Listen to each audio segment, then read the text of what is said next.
The following ShishMed podcast is a production of drpodcasting.com. On this edition of the ShishMed podcast, we talk about embracing privacy as a competitive edge in healthcare marketing.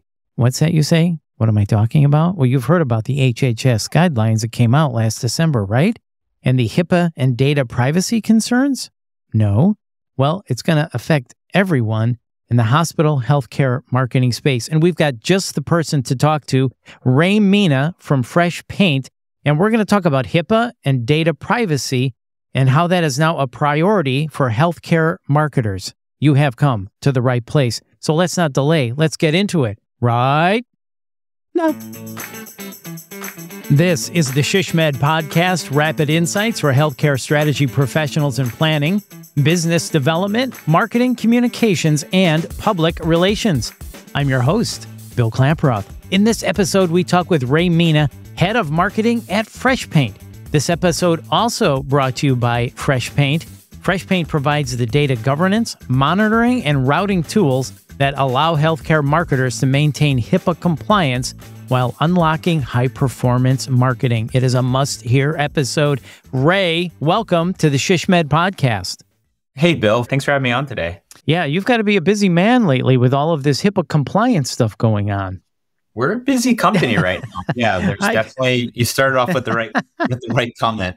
Right. So why has HIPAA and data privacy then become a priority for healthcare marketers recently if nobody understood why I asked you that? Why is this such a big deal now? Yeah, I'd be surprised if nobody in healthcare understood why you asked that question. Right. But just in case, we connected before this podcast, Bill, and we were talking about in December of 2022 how HHS updated their guidance around HIPAA. And literally overnight, healthcare organizations went from not being too concerned about visitors to their website to being concerned about visitors to their website and their website potentially sharing protected health information with a whole bunch of tools they rely on for marketing. Yeah, this really has upended the way healthcare marketers can do their jobs. Is that right? Yeah, I would say that I think this has been a bit of a journey because now we're talking almost a year later from that initial guidance. I would say that we went from existential crisis of not knowing how to go forward to, yes, your job is being affected and the way that you can do marketing healthcare has changed, but that people are starting to adapt and find those pathways forward. But yes, the landscape of healthcare marketing is very different than it was this time last year. Right. So what is the risk of non-compliance then in healthcare marketing? What is the risk? I mean, this has been pretty wild because, Bill, when in December of last year, the risk was that you would be out of compliance as it relates to HIPAA. But what we've seen over the course of this 12 months is it's almost like a multi-headed dragon, which, yes, you have HHS and HIPAA concerns, but the FTC has weighed in multiple times, fining healthcare and healthcare adjacent organizations, issuing warning, lobbying Congress for more money for healthcare privacy protection. And you've also seen a number of class action lawsuits where major healthcare providers, if not fined by the regulators, have been caught up in lawsuits by attorneys. And then I guess the last thing that I've really noticed that healthcare brands are starting to talk about is you have all these legal concerns, but like, isn't this really about just building trust with your consumers, with your patients anyway? And you have that risk from your brand standpoint. Do you want to be that healthcare brand that consumers and patients trust? Or do you want to be that healthcare brand that consumers and patients have some kind of reason not to trust? Yeah, and trust, very important, as we all know. You want to be on the side of trust, that's for sure. So to be more clear for someone that might not know exactly what we're talking about, just by the way of someone coming to a hospital website, clicking on a blog or an article on diabetes, etc., of course, we all use web trackers. We're tracking visits to our website. Now, with the new HHS guidelines, you are then collecting or potentially collecting personal health information, or what we're calling PHI. Is that right? You could be, right? What HHS called out specifically was the web trackers that power a lot of the marketing and advertising tools that we rely on in a lot of industries, and healthcare markets to consumers. So they certainly rely on them too. So what are the examples? Google Analytics, the ad platforms, even things like embedded and hosted video are things that are concerned. If those web trackers exist on your site, they have the opportunity to collect context about the visit. So health information, pages that people are visiting. You made a great example. It could be a mom looking at pregnancy services, right? Mm-hmm. That web tracker is also picking up what HIPAA calls identifiers, IP address, device ID, the obvious stuff like name and email biller, things people have always paid attention to. But even an IP address is an identifier. And when you combine the two and you share it with some of these marketing and advertising tools that don't have the legal framework in place to protect your data, that's exactly what the guidance called out as being something that would be a compliance risk. And the risk or the issue is if someone goes to a hospital website and is viewing health information, health content, whatever that may be, and then they're on Facebook or Google, and all of a sudden they're getting served up ads on what they were just searching, that now is a breach of privacy. Why am I seeing all these ads now? I just went to this hospital website. What's happening? That's basically what the problem is. Is that right? Yeah, exactly. I think this is a growing concern in consumer privacy, even outside of healthcare. We think healthcare is just a canary in the coal mine, is that these ad platforms leverage. You created a great example how they can leverage this data to know a lot about a consumer and start to serve them information in a way that may feel like it's intrusive to that consumer. And then maybe that goes even further, and some of this information that's collected in the future could be used against people for legal purposes. Who knows? So I think that's really what the government agencies are after, is to just limit the amount of data, especially when it comes to protected health information that can be shared with a platform that has no need to protect that data. There's no guidelines in place for them to protect us as consumers. Right. But now hospitals are having to worry about these privacy concerns and make sure that this information is being protected. So this is what this is all about now. And if you think, oh, it's not going to affect me, well, it could, because I've heard there's lawyers out there that are looking for cases to bring against hospitals. Is that what you're hearing or seeing? We're definitely seeing that. That was when you asked me about the risk of non-compliance. That was one of the things that we've learned this year, which is the lawyers have mobilized. So even if you're not going to be fined by one of the agencies, even if you avoid that risk, lawyers are looking for former patients, and there's tools that are available where they can scan a healthcare provider site and see what web trackers are installed. And if they see the Metapixel, if they see Google Analytics, if they see some of these things where they know that these tools with those web trackers put you at risk, and they can find former patients, then they open up class action lawsuits. And you can Google this stuff and you can see some pretty big healthcare and hospital names that have been caught up in these suits. So if you think, this isn't going to happen to me, I don't need to worry about this, I'm a small rural hospital. Not true. You do need to worry about this, right? Yeah, I think so. I think that what we're also seeing is that I don't work at the FTC, so I can't tell you exactly what they do. But what we have seen is that the FTC has gone after smaller healthcare organizations. Some of the organizations like GoodRx and BetterHelp, they were on the smaller side. And so sometimes it's a lot easier for FTC to create an example by going after a smaller organization that maybe doesn't have as many legal resources as a larger organization. You see the same thing with the FTC when it comes to things outside of healthcare, right? The last company they're going to go after is Amazon, because it's going to take them 10 years to navigate that in the courts. Yep. So they eventually will, but they're looking for quick wins. They're looking to because part of their goal is actually just to get people to follow the regulations and the guidance. So they want to create those examples. So if you think you're a small organization and you're not going to be at risk, then I think that's a slippery slope, because you're at risk of lawyers suing you. You're at risk of FTC looking for quick wins. And once again, it really ultimately comes down to the trust with your consumers. So if there are ways to mitigate this and protect your consumers, but still achieve your marketing goals, isn't that the better question to ask than, can I avoid risk? Yeah. So, and that is a great question. So let's talk about that, because we all use Facebook pixels, right? We need to track usage. So how do you see companies like Facebook and Google, who are non-covered entities, how are they adapting to these data privacy regulations? I mean, I don't think, we both know Facebook and Google combined, they're $250 billion a year advertising businesses. They've built two of the greatest advertising platforms in the history of the world.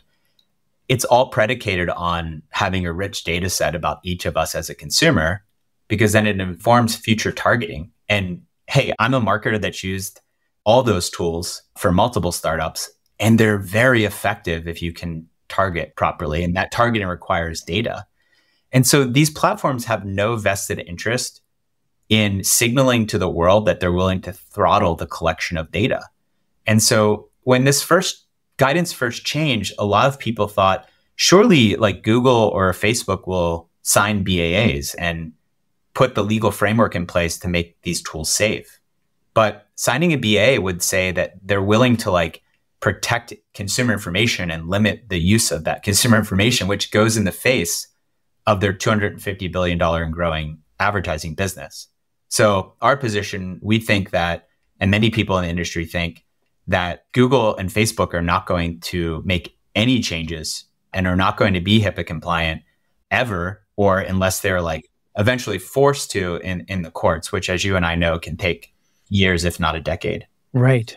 So then I guess the really big question is, Ray, how can we marketers embrace privacy and use it as a competitive advantage? How do we work in this new world? Yeah, I mean, first of all, let me just say that I'm new to healthcare. I never worked as a healthcare marketer. I'm kind of a spoiled SaaS startup brat who didn't have to deal with healthcare privacy and some of the challenges that folks have here. And so I've always been able to invest. If we can prove out that things work, in my position, I've always been able to invest in new tools and new software to help like accelerate growth at a startup. And one thing I've learned about healthcare, which was a surprise for me, and maybe shouldn't be a surprise, but it's been very difficult for healthcare marketers to get some of the tools that they need to grow the business because there's a lot of friction to put them in place, right? There's obviously budget in a low margin industry is a concern. But then when you get into like legal compliance, security reviews, the number of stakeholders that have to like sign off on a solution to get it in place, it's been prohibitive for healthcare marketers to get some of the same tooling. And when I say about tooling, I'm talking about, it's not just about acquisition. It's about how do you market for the life cycle of like a visitor or patient? How do you improve margins? How do you improve engagement? You need software to like collect the data and be able to leverage that data in such a way that sends like really engaging conversational emails and text messages to get our visitors and patients to a better outcome. And that's been a real challenge for healthcare marketers to achieve. And we see this now. We see a lot of our customers who come to address this kind of immediate compliance issue and kind of turn the lights back on. The very next thing that they're able to do is actually start to do some of the marketing they've always wanted to, but weren't able to because they didn't have the tools in place. So when it comes to tracking technologies, we're talking about Facebook and Google Analytics. So the problem is that when somebody searches something on the internet, there's an IP address attached with it. So now with this new HHS guidance, the IP address is considered PHI. So that again is part of the problem. So what you're saying now is there are new tools that even though someone is searching on a hospital website for that diabetes page and reading that article or whatever, there's tools now that people can use to de-identify that person so you're not collecting that PHI. Is that right? Well, very specifically, and again, neither one of us, unless you have a background in law, I'm not a lawyer, I'll just say that. The guidance is very clear about what PHI is. Protected health information is the combination of a HIPAA identifier, like an IP address. And the key here is and health information. Right. So according to the letter of the guidance, the IP address by itself is not PHI. And a web URL that's like diabetes treatment or pregnancy services by itself is not PHI. It's when you combine those two things that runs a risk. And so then that creates the opening for how do you mitigate risk? Well, you just make sure that for tools that are not compliant, you just make sure you never share both sets of information in the same data payload. So as an example, to just put this into real world terms, we know that Google Analytics, its main job is to tell us about a visitor journey through the healthcare website. Like what pages did they visit that diabetes treatment page? Did they sign up for an appointment. Like that's how we use these tools to improve experience and measure our performance as marketers. You're going to have health information with that data set that I just talked about. So therefore, you know that you can never share an identifier, right? Google Analytics today captures IP address and device ID. We know we can never share that. Right. So there are tools that are in the world today, like Freshpaint, where you can govern that data to make sure that that set of PHI is never shared with Google Analytics. And the same thing is possible with ad platforms and other tools as well. So what you're saying is there are ways around this by using tools that help govern the data so you're not sharing PHI, but you can still use Google Analytics and Facebook pixels, etc. Yeah, like the typical stack for a healthcare marketer is they're using Google Analytics to measure performance and improve experience. Their job is to like get new patients. So they're using consumer marketing advertising tools like Facebook and Google Ads. And they probably have some kind of engagement platform like Salesforce Marketing Cloud or Iterable to send really engaging emails.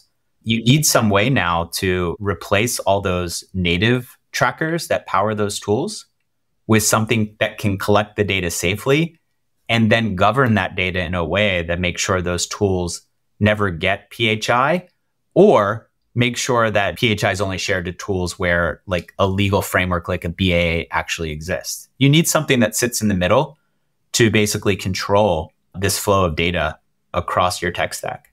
So you can still use these tools in essence then by using this go-between in the middle that kind of will collect that PHI, right? Before it gets sent out to Google Analytics or Facebook or Google Ads or Salesforce. So those individual tools aren't ever receiving it. That's right. Yeah, we have more than 100 of some of the leading hospitals and healthcare organizations in the country that are doing exactly that. They're still able to leverage those tools that they were relying on before the guidance. They're able to leverage those today without completely changing their strategies, but they're able to do it in such a way that makes sure that they're meeting the legal and compliance requirements, and they're getting the sign off from their internal stakeholders in those groups. So a company like Freshpaint will allow someone to use those tools, Google Analytics, Facebook, Google Ads, all those things, without the risk of sharing or collecting PHI. That's correct. You nailed it, Bill. Yep. So, which is right now in this climate that we're in with this new HHS guidance and HIPAA compliance is really, really important. So, Raylan, can you give us an example or a case study where a healthcare organization did successfully leverage privacy-focused marketing to gain a competitive advantage even? Yeah, I mean, we talked about the first existential crisis was, oh my gosh, I can't use the advertising tools and the analytics tools I rely on. Let's figure out a way to move forward. And that's usually when customers come to us from healthcare organizations. That's their pants on fire problem that we help solve. But then immediately after that, they realize that Freshpaint is more than just like turning my ads back on.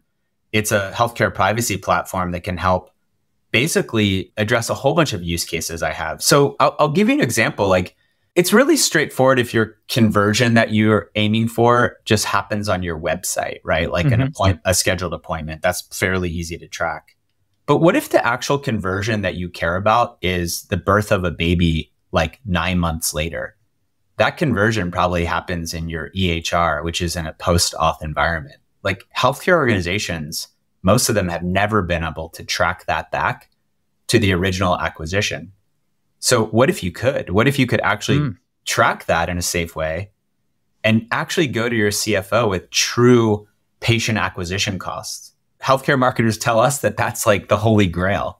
And we have clients now who are starting to put those pieces of data in place and have a much more complete story and have a better view of like how they can do like higher margin healthcare marketing. So this is like a game changer for them. Another one I'll just share with you is you still need to do like granular analysis of data, but you can't rely on some of these other tools like Google Analytics to do it because they're unsafe. But a lot of teams have a data warehouse. So they maybe have, Google won't sign a BAA for Google Ads, but they will for something like BigQuery. And so Freshpaint can send the entire rich data set to BigQuery, even merge different data sets so that teams can get like a better view of like lifetime value and these data points that are really going to help them drive better outcomes. So these are things that were really hard or impossible for marketers to do in the past. And now with a tool like Freshpaint, a lot of these things are becoming unlocks for them. So you're able to merge the data from the different tools to present an even clearer picture of the consumer. Correct. Yeah, that's fascinating. That's a positive byproduct from all of this. Ray, can I ask you as well about YouTube and Vimeo? Somebody might be thinking, well, if I have a YouTube video on my website about prenatal or diabetes or whatever it is, and someone is searching that information out, IP address coupled with, as you said, actual healthcare information. Wait a minute, am I not in compliance then? What about those things like YouTube and Vimeo? Yeah, this wasn't planned, but your timing is amazing. We just launched support in the Freshpaint platform for Vimeo today, and we had launched support for YouTube a few weeks ago. So you're right. Like if you believe, and everyone believes that Google Analytics, by sharing health information plus an IP address, is all that it takes to be at risk for compliance, then we know that in hosting videos on YouTube or Vimeo and then embedding those players on your website, it's the same thing, because if you've ever uploaded a video to YouTube, for example, they immediately generate a transcript of the video. So they're getting context. And if that video contains health information, then therefore you've introduced health information to YouTube where there's no legal framework to make that safe. And then the embedded player that's running on the healthcare website that's just trying to do the job of creating a better patient experience shares the user's IP address when they go to access that video. Now YouTube has health information context and the IP address, which is PHI, and it's behaving exactly the same as these other tools. And this is now becoming a bigger and bigger concern for legal and compliance teams in healthcare organizations. Wow, that is interesting. So again, I watched the YouTube video on diabetes. YouTube's got that information. They have my IP address. They basically know who I am. They know that I'm interested in diabetes health information, and all of a sudden I'm getting served up with ads just because I went to a hospital website and watched the YouTube video.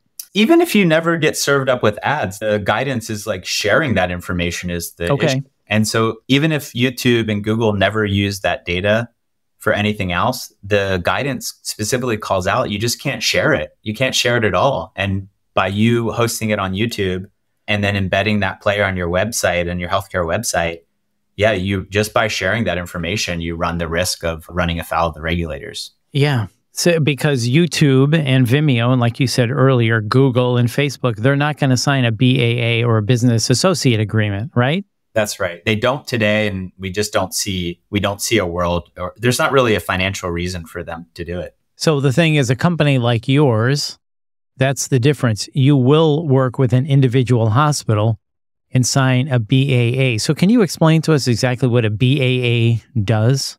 Yeah, I mean, the BAA is table stakes here. We'll sign a BAA, which makes it safe for our tracking snippet. It replaces all the native web trackers. It makes it safe for us to collect and then store that data about your visitors in our platform. The real value that we provide is then we provide this layer of governance that makes sure that those downstream tools don't get the data. So in the YouTube example, we just make sure that YouTube doesn't ever get the IP address of that visitor that's interacting with your video, and therefore no PHI shared and you're no longer at risk, and that tool is safe for you to continue to use. So when a vendor signs a BAA with a hospital, basically the vendor is taking on that risk, saying, okay, hospital entity, you're not at risk of breaching PHI. Here's how we're collecting it, and we will assume the risk. Is that basically it in layman's terms? Yeah, that's right. If we are collecting PHI from visitor experience on the website, we're just basically protecting the hospital in case there's any kind of breach, and then we're guaranteeing that we're not using that data for any other purposes outside of the benefit of that healthcare system to use that data to create a better experience for their customers. Unlike Facebook or Google, who is clearly using that data collected to continue to advertise for other vendors and other companies and benefit from the revenue there. You know, we don't use the data at all other than the use of that healthcare organization. So with this new guidance, which we just said is going to affect everybody. If you're a healthcare organization, it is going to affect you. I could see why you're so busy, and hence why I asked that question right at the very beginning. You're probably a very busy man right now, Ray. It's busy for the whole team, right? It's not just me. We've got amazing engineers, and we've just got a great team of people really dedicated to solving this problem for healthcare. Absolutely. So as we wrap up, Ray, this has been fascinating, and this is the topic du jour. If you went to any of the healthcare marketing shows this fall, this was at the top of the list. Certainly at SHSMD, I think there were 3 or 4 of these things on HIPAA compliance, and you did a great session there, by the way, talking about all of this. So this really is at the forefront of a lot of what people are talking about for sure. So as we wrap up, any final thoughts? The floor is yours. Anything else you want to say or add to this? Yeah, the only thing I want to say, there's been so much conversation about what is the risk here? What should we be worried about? I think there's a lot that's been covered. I think it's time to move the conversation to how do we move forward? How do we make this really productive? And so we wrote a framework, a privacy first framework in collaboration with some legal groups, with healthcare partners. And you can find it. It's on freshpaint.io and on our blog. And it's just a privacy first framework to how do we go about doing marketing in healthcare. And I think this is going to be a change in process, and there's going to be some technology that you'll need to do it.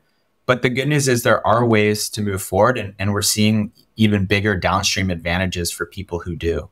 Well, that seems really beneficial, and thank you so much for sharing that. So the Privacy First Framework, you can grab it at freshpaint.io. Ray, this has been fascinating, and like I said, everyone is talking about this and needing a solution right now, so thank you for helping to provide that. We really appreciate it.